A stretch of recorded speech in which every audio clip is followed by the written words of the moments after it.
नमस्कार प्रेक्षकांनो, तू ही रे माझा मितवा या मालिकेच्या येणाऱ्या भागामध्ये जबरदस्त असा ट्विस्ट येणार आहे. तर प्रेक्षकांनो, आजच्या भागामध्ये इकडे आता अर्णव पोलिसांना बोलवून राकेशला पोलिसांच्या ताब्यात देणार आहे आणि त्याचबरोबर राकेशचं सत्य ईश्वरीला कळल्यानंतर ईश्वरी अर्णव आणि अंजली या दोघांना राकेशचं खूप मोठं सत्य सांगते आणि ते सत्य म्हणजे राकेश इथे ईश्वरीच्या आत्याच्या घरी भाडेकरू म्हणून राहत आहे. तर इथे राकेशने जी ईश्वरीला खोटी स्टोरी रचून सांगितलेली असते ती सगळी स्टोरी इथे ईश्वरी त्याचबरोबर अर्णव या दोघांना सुद्धा सांगते. त्यामुळे अंजलीच्या समोर राकेशचा खोटारडेपणा आलेला असतो आणि इथे अर्णवने आता राकेशने जे काही वाईट कृत्य केलेलं असतं त्यासाठी पोलिसांना बोलावून त्याला अरेस्टसुद्धा करायला सांगितलेले असते.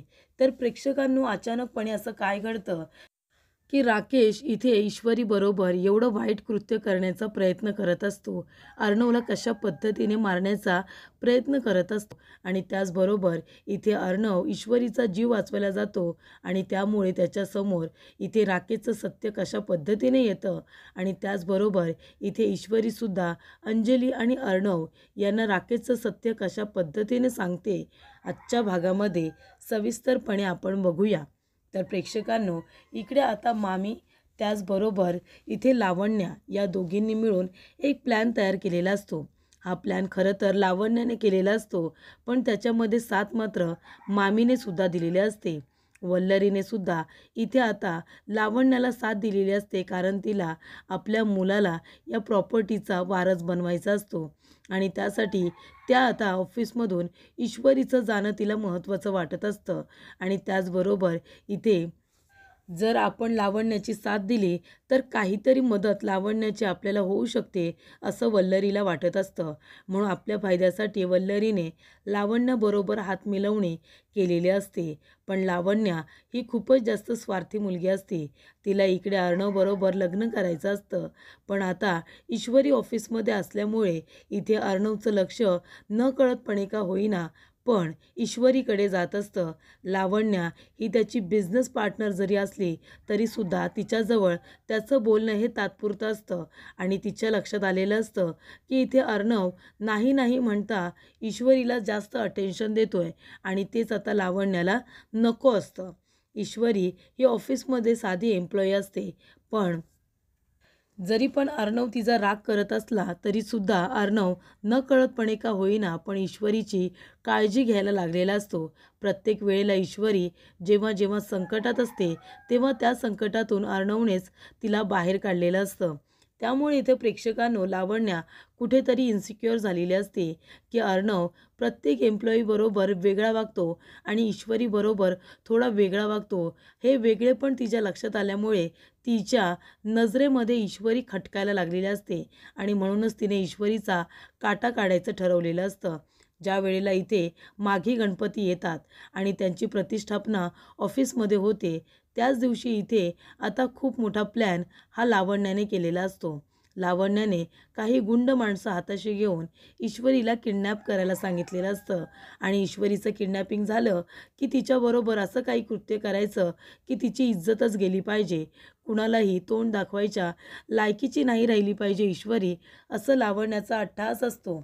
कारण एकदा का तिची इज्जत गेली की ती ऑफिसमध्ये येणार नाही आणि जरी ऑफिसमध्ये आली तरी कुणीही तिच्याकडे चांगल्या नजरेने बघणार नाही, अशी तिला आता ईश्वरीची वाट लावायची असते आणि म्हणूनच तिने गुंड लोकांना आता ईश्वरीची सुपारी दिलेली असते किडनॅपिंगची. ज्या वेळेला इथे अर्णव आणि ईश्वरी दोघेजणं डान्स करतात तेव्हा तर लावण्या खूपच जास्त जेलस होते. घरातले सगळेजणं खूप जास्त खुश होतात कारण त्यांना ईश्वरी खूप जास्त आवडत असते. तेव्हा ईश्वरीला आता अर्णवने सांगितलेलं असतं की बाहेर जायचं, सगळ्यांसाठी आईस्क्रीम घेऊन यायची आणि तेव्हा ईश्वरी आईस्क्रीम आणायला जाते आणि तेव्हाच त्या गुंड लोकांनी तोंडावरती रुमाल ठेवून तिला बेशुद्ध केलेलं असतं आणि ईश्वरी बेशुद्ध झाल्यानंतर तिला टेम्पोमध्ये टाकून घेऊन जात असतात. पण तेव्हाच इथे प्रेक्षकांनो लावण्याने एक आयडिया केलेली असते. तिने लाईट घालवलेले असतात. ऑफिसमधल्या लाईट गेल्यामुळे अर्णव आता लाईट चालू करण्यासाठी आलेला असतो. तेव्हा मेन स्विच कुणीतरी काढून टाकलेला असतो हे त्याच्या लक्षात येतं. टेम्पोचा आवाज येतोय म्हणून तो बाहेर येऊन बघतो तर काही लोक एका मुलीला आता टेम्पोमध्ये टाकतायत हे त्याने बघितलेलं असतं. नक्की कोण आहे ती व्यक्ती, कुणाचा मर्डर तर झालेला नाही आहे ना, याची खात्री करण्यासाठी जेव्हा अर्णव बाहेर येतो आणि तो त्या मुलीला आता बाहेर काढण्याचा प्रयत्न करत असतो तेव्हा गुंड लोक अर्णवला सुद्धा बेशुद्ध करून आपल्याबरोबर घेऊन जातात. तेव्हा इथे अर्णव आणि ईश्वरीचं नक्की करायचं तरी काय, कारण अर्णव ही मोठी हस्ती आहे. त्याच्याबरोबर काही चुकीचं घडलं तरीसुद्धा आपल्यापर्यंत पोलीस लगेच पोहोचतील हे त्यांना माहिती असतं. त्यामुळे इथे आता अर्णव आणि त्याचबरोबर ईश्वरी या दोघांनासुद्धा बेशुद्ध झाल्यामुळे बोटमध्ये ठेवलेलं असतं आणि बोट समुद्राच्या मधोमध आणून सोडलेली असते. त्यामुळे इथे दोघेही बेशुद्ध असतात. त्यांच्या डोळ्यावरती जेव्हा सूर्यकिरणं येतात तेव्हा ईश्वरी उठते, बघते तर काय, मधोमध बोट आणि आजूबाजूला पाणीच पाणी. ईश्वरी पूर्णपणे घाबरलेली असते आणि बाजूला इथे अर्णव बेशुद्ध पडलेला असतो. तेव्हा ईश्वरी त्यालासुद्धा ओरडते आणि जोरजोरात ती आरडाओरडा करत असते. तेव्हा अर्णव म्हणतो, गप्प बस तू, कशाला इतकी ओरडतेस, हे सगळं तुझ्यामुळे झाले, कळते का तुला? तेव्हा ईश्वरी म्हणते, जरा डोळे उघडून बघा मी कुठे आहे ते. समुद्राच्या मधोमध आहोत आपण आणि मी तुम्हाला इथे कशासाठी घेऊन येईन सांगा बरं, मला काय मिळणार आहे? तेव्हा इथे ईश्वरी म्हणते, मला पण माहिती नाही आहे की मला इथे कुणी पाठवल्याने पाठवलं ते. तेव्हा ईश्वरी म्हणते, आता आपला जीव कसा काय वाचणार, याच्यामध्ये तर काहीच नाही आहे, आपण किनारीला कसं काय जायचं? तेव्हा इथे अर्णव म्हणतो, तू जरा गप्प बस, मला विचार करू दे की नक्की काय करायला हवं. तेव्हा इकडे प्रेक्षकांनो आता अर्णव आपलं डोकं चालवण्याचा प्रयत्न करत असतो. त्यानंतरला त्याला जे काही मिळतं त्याच्याद्वारे तो किनारपट्टीला येण्याचा प्रयत्न करत असतो. कसा बसा इथे अर्णवने ईश्वरीचा आणि त्याचा जीव वाचवलेला असतो. किनारपट्टीला आल्यानंतर एक जंगलाचा भाग लागलेला असतो. त्या जंगलामध्ये अर्णव आणि ईश्वरी दोघेजण आलेले असतात.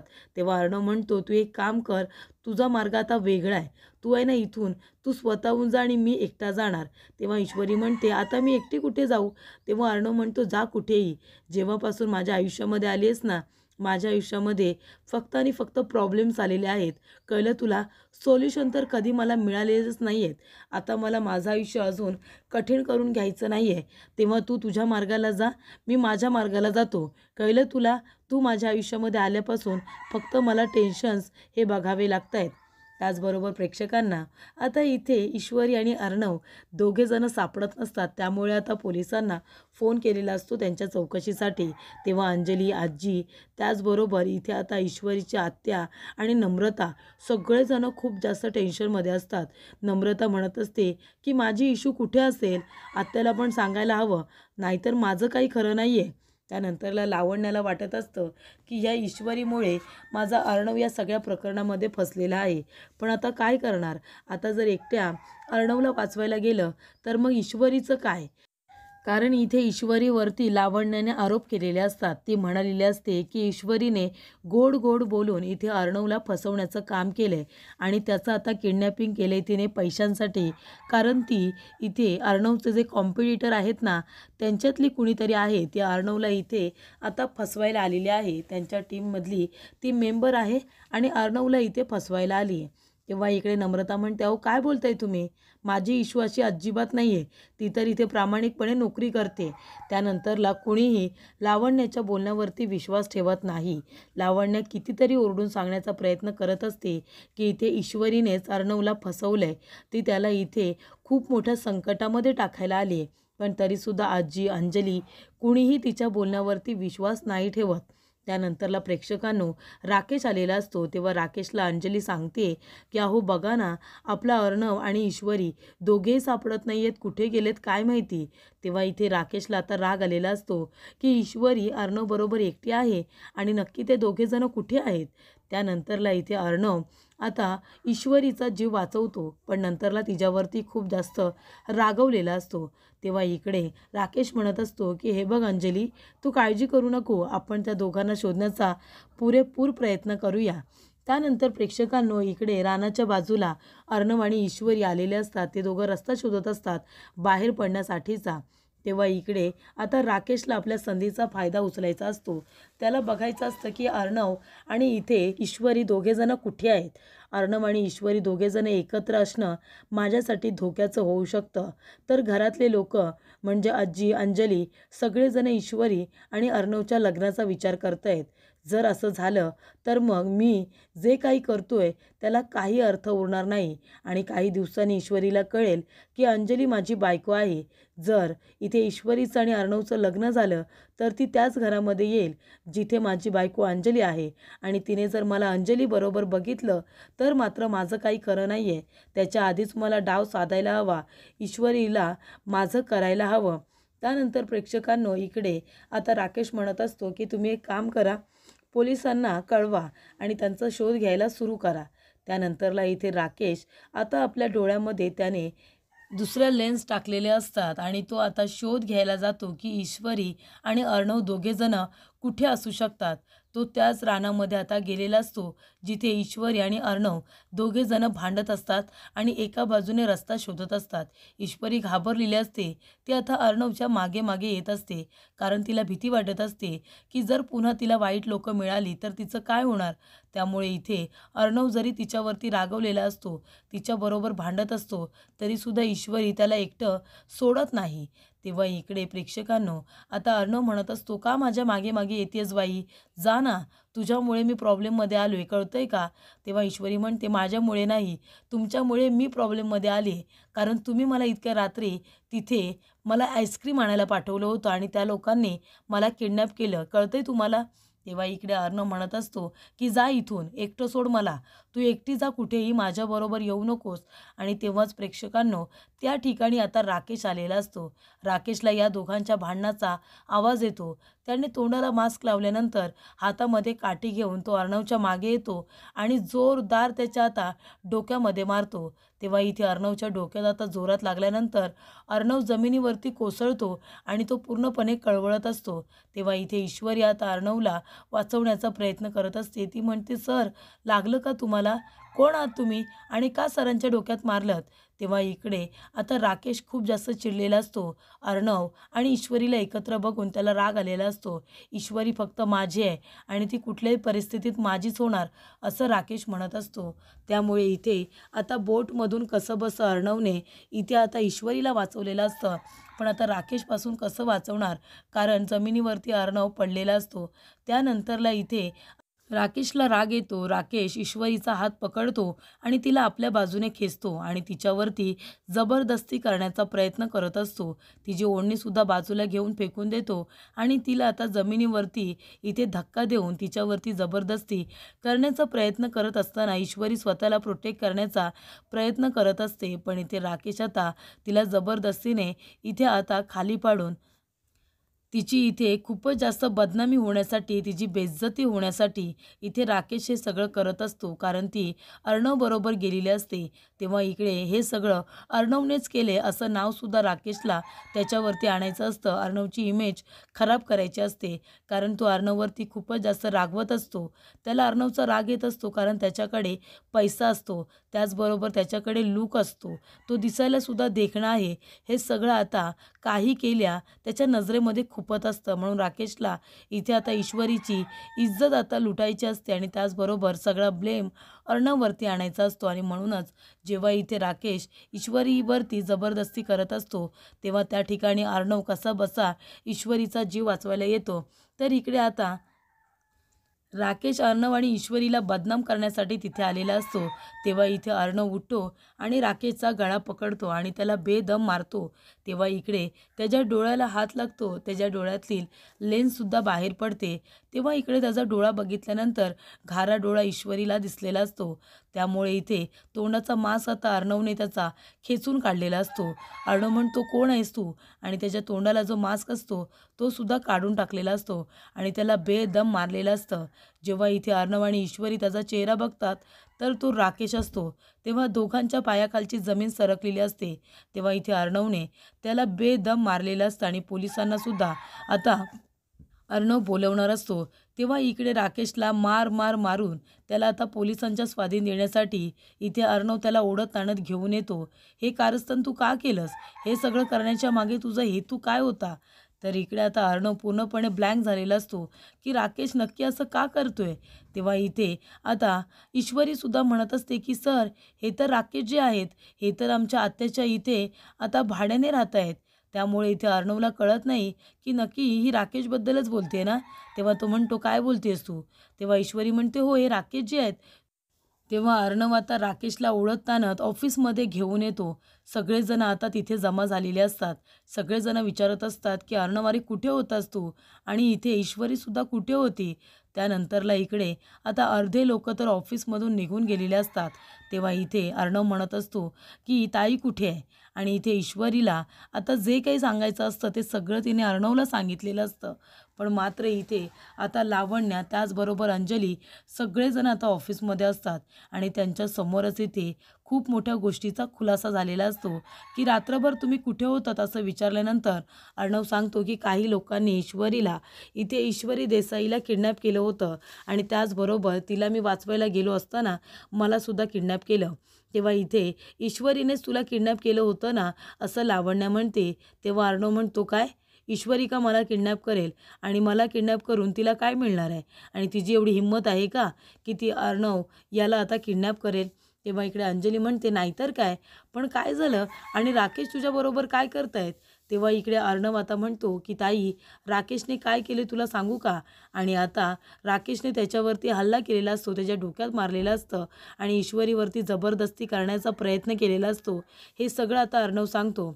अर्णवने ऑफिसमध्ये आल्या आल्या पोलिसांना फोन करून सुद्धा बोलावलेलं असतं आणि त्याने राकेशला पोलिसांच्या स्वाधीन केलेलं असतं. तेव्हा अंजली म्हणते हे सगळं काय आहे अर्णव, तू काय करतोयस हे? त्यांना तू जेलमध्ये टाकतोयस? तेव्हा इथे ईश्वरी म्हणत असते अंजली ताई, अहो पण हे कोण आहेत? तेव्हा ती म्हणते की हा माझा नवरा आहे.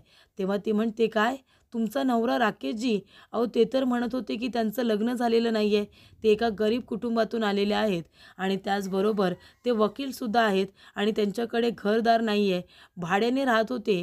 तेव्हा त्यांच्या मालकांनी त्यांना हकलून दिलं घरातून आणि मग आमच्या आत्याच्या इथे ते भाड्याने आता राहत आहेत आणि त्यांनी असं सांगितलं की त्यांचं लग्न पण झालेलं नाही आहे.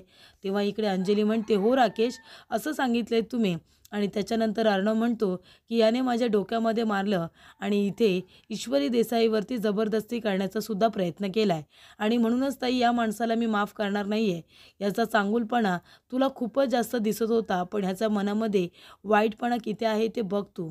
तेव्हा इकडे आता पोलिसांना बोलावलेलं असतं. तेव्हा इथे अर्णवने आता राकेशला अरेस्ट करायला सांगितलेलं असतं. त्यामुळे इथे ईश्वरीने त्याचं सगळं सत्य अंजली आणि अर्णव या दोघांनासुद्धा सांगितलेलं असतं. नम्रता पण ऑफिसमध्ये आलेली असते. नम्रता म्हणते की हे राकेश जे आहेत खोटं बोलून आमच्या आत्याच्या घरामध्ये राहत आहेत. तर इकडे भाड्याने त्यांनी घर घेतलं आहे, आत्यालाच भाडं देतात आणि ते तिथे राहतात. हवं तर तुम्ही आत्याला विचारू शकता. तेव्हा इथे आता अंजलीला खूप मोठा धक्का बसतो. तिच्या पायाखालची जमीनच सरकल्यासारखी तिला वाटते. तिच्यावरती आभाळ कोसळल्यासारखं तिला वाटत असतं.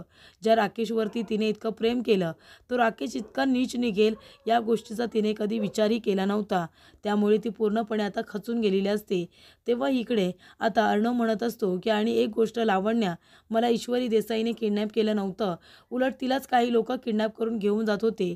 तिला वाचवण्याच्या नादामध्ये मला त्या लोकांनी बेशुद्ध केलं आणि एका समुद्रामध्ये एका बोटमध्ये आम्हाला दोघांना सोडलं होतं. कसं बसं मी तिचा आणि माझा जीव वाचवलाय माहिती आहे का तुला? त्याच्यामध्ये अख्खी रात्र आणि दिवस निघून गेला. त्यानंतर प्रेक्षकांनो इकडे आता पोलीस त्यांचा शोध घेतच असतात, पण राकेशने इथे खूपच घाणेरडं कृत्य केलेलं असतं. त्याने इथे ईश्वरीवरती जबरदस्ती करण्याचा प्रयत्न केलेला असतो आणि तिथे अर्णव असल्यामुळे अर्णवने अगदी हुशारीने त्याच्या चेहऱ्याचा मास्क काढलेला असतो आणि इथे ईश्वरीचा आणि स्वतःचा जीव वाचवलेला असतो. त्याचबरोबर इथे आता राकेशचा खोटारडेपणा ईश्वरीने सुद्धा सगळ्यांच्या समोर आणलेला असतो. राकेश कसं स्वतःचं नाव बदलून राहतोय, त्याचबरोबर त्याने अंजलीला फसवलेलं असतं. तिच्याबरोबर लग्न करून सुद्धा तो एका मुलीला इथे फसवण्यासाठी आता आपलं लग्न झालेलं नाही आहे असं म्हणून तो वसू आत्याच्या इथे भाड्याने राहत आहे आणि तो अंजलीला सांगत असतो की मी कामानिमित्त बाहेर आहे म्हणून. पण तो इकडे आता जास्तीत जास्त वेळ ईश्वरीला देण्यासाठी तो वसुहत्येच्या इथे भाड्याने राहतो हे सुद्धा आता तिने सगळं काही अंजली आणि अर्णव यांना सांगितलेलं असतं. तेव्हा अर्णव म्हणतो, ताई अशा माणसाबरोबर तुला राहायचं आहे का? तो तुला फसवतोय, तुझ्या भावनांचा आदर करत नाही आहे, तुला फसवण्यासाठी त्याने तुझ्याबरोबर लग्न केलं आहे. तेव्हा इकडे अंजली म्हणते की अजिबात नाही, अशा वाईट कृत्याच्या माणसाला आपल्यामध्ये ठेवण्यामध्ये काही अर्थ नाही आहे. त्याला त्याच्या गुन्ह्याची शिक्षा मिळायला हवी. त्याने मलाच नाही तर कितीतरी व्यक्तींना फसवण्याचा प्रयत्न केलेला आहे आणि आज तर त्याने ईश्वरीबरोबर जे काही केलं आहे त्यासाठी त्याला इथे जेलमध्ये जायलाच हवं. त्याच्या विरोधामध्ये पोलीस कंप्लेंट करून तू खूप चांगलं काम केले आहेस असं अंजली उलट इथे आता अर्णवला म्हणत असते. अशा पद्धतीने इथे अर्णवने राकेशचा खोटारडेपणा सगळ्यांच्या समोर आणत ईश्वरीचा जीव वाचवलेला असतो आणि ईश्वरीने राकेशचा खोटारडेपणा अंजली त्याचबरोबर अर्णवला सुद्धा सांगितलेला असतो. त्यामुळे इथे अर्णवने त्याच्या कृत्याची शिक्षा देत पोलिसांना बोलावून त्याला अरेस्ट करून घेऊन जायला सांगितलेलं असतं.